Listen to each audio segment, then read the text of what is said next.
હવે આપણે 10 અને 5 ના વર્ગ કરવાની રીતો જોઈ. માની લો કે આપણા પાસે 23 કે 27 કે 39 આવી સંખ્યાઓ છે અને એનો વર્ગ કરવો હોય તો તમે કહેશો કે ટીચર 23 ગુણ્યા 23 કરીશું. ઓકે, ચાલો આપણે એક વખત તમારી રીતે ચાલીએ. 23 ગુણ્યા 23, એકમનું 0, 42 6, 2 દુ 4, 3 તાલી 9, 3 દુ 6, 9, 6 ને 6 12, બધી તેની 1. તમે લખશો 23 નો વર્ગ બરાબર 529. હવે 8મા ધોરણમાં આવ્યા પછી તમને ફેર પેજ પર આ ગુણાકાર બતાવવો ગમશે નહીં. તમે શું કરશો? ડાયરેક્ટ 23 નો ગુણાકાર પાછળ કરીને અહીં 529 લઈ આવશો. હવે ટીચર કહેશે કે કશું કર્યું તો છે નહીં, એક ખાલી આટલું લખ્યું તેના હું 2 માર્ક આપું? નહીં મળે તમને 2 માર્ક. તો આ રીત જે છે એ નાના ધોરણમાં આપણને ચાલી જાય. હવે જ્યારે આપણે 8મા ધોરણમાં આવ્યા છે, આગળ વધવું છે, ત્યારે આપણે એક નવી રીત પ્રમાણે દાખલા કરીશું કે 23 નો વર્ગ. હવે 23 એવી શૂન્યની કયા શૂન્યની નજીક છે એ જોઈએ. 20 ની નજીક છે કે 30 ની નજીક છે? તો મને લાગે છે કે 20 ની વધુ નજીક છે. તો હું 23 ના બદલે લખીશ 20 + 3 આખાનો વર્ગ. ખ્યાલ આવે છે? એવી જ રીતે 27 નો શું થશે? તો કે 20 + 7 આખાનો વર્ગ. એવી રીતે 39 નું શું થશે? તો કે 39 બરાબર 39 કોની નજીક છે? 40 ની નજીક છે. તમને 40 ની નજીક વાળું ન કરવું હોય તો તમે 30 + 9 આખાનો વર્ગ કરો, કારણ કે વચ્ચે ઓછાની નિશાની આવશે તો પાછી તમને ગડબડ થશે. બરાબર છે? તો આપણે આ રીતે કરી શકીએ. હવે કેમ કરીશું? 20 + 3 આખાનો વર્ગ એટલે 20 + 3 ગુણ્યા 20 + 3 બરાબર.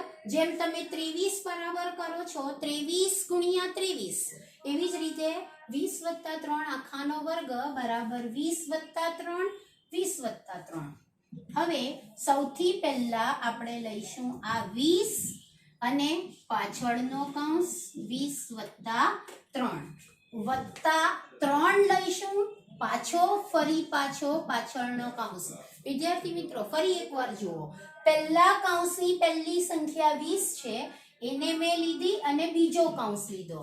બીજી સંખ્યા +3 છે તો એ લખી અને બીજો કૌંસ લખ્યો. કન્ફ્યુઝન નહીં થવું જોઈએ.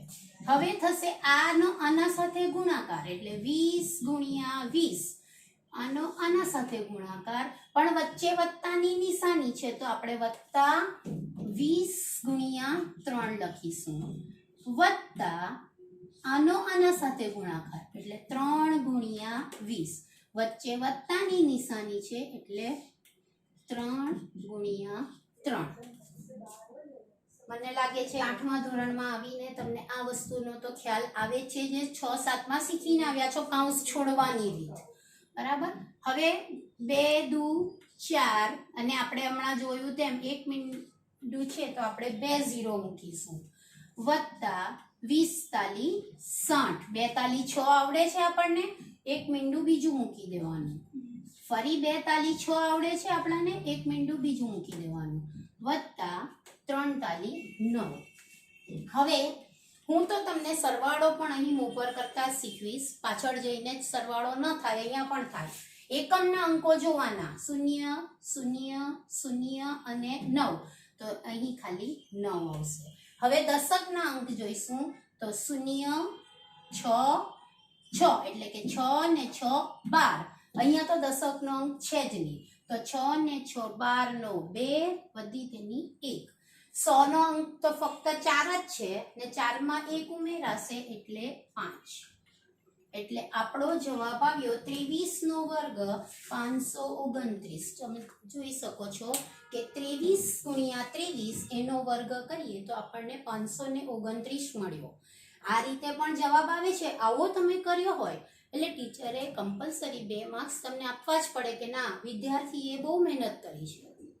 અને આ વસ્તુ આગળ જતા તમને કામ પણ લાગશે. આ સિવાય પણ એક સૂત્ર છે જે હજુ તમારામાં નથી આવ્યું, પણ હું તમને એ સૂત્ર બતાવીશ. એ સૂત્ર છે a + b આખાનો વર્ગ બરાબર a નો વર્ગ વત્તા 2ab વત્તા b નો વર્ગ. આ સૂત્ર છે. એના અંદર a તરીકે આપણે 20 લઈશું અને b તરીકે આપણે 3 લઈશું. તો શું થશે આપણું 20 + 3 નો વર્ગ. આના સાથે સરખાવીએ આપણે, એટલે હવે a નો વર્ગ લખીશું તો 20 નો વર્ગ વત્તા 2 ગુણ્યા a એટલે 20 ગુણ્યા 3 વત્તા 3 નો વર્ગ. 20 નો વર્ગ થશે 400 વત્તા 2 દુ 4 4 તાલી 12 અને એક મીંડું બીજું આવશે વત્તા 3 નો વર્ગ 9. ફરી એકવાર એકમમાં જોઈશું તો 0 0 અને 9 એટલે આવશે 9. 0 અને 2 એટલે આવશે 2. 4 ને 1 5. જો આ પણ જવાબ 529 જ આવ્યો તમારો.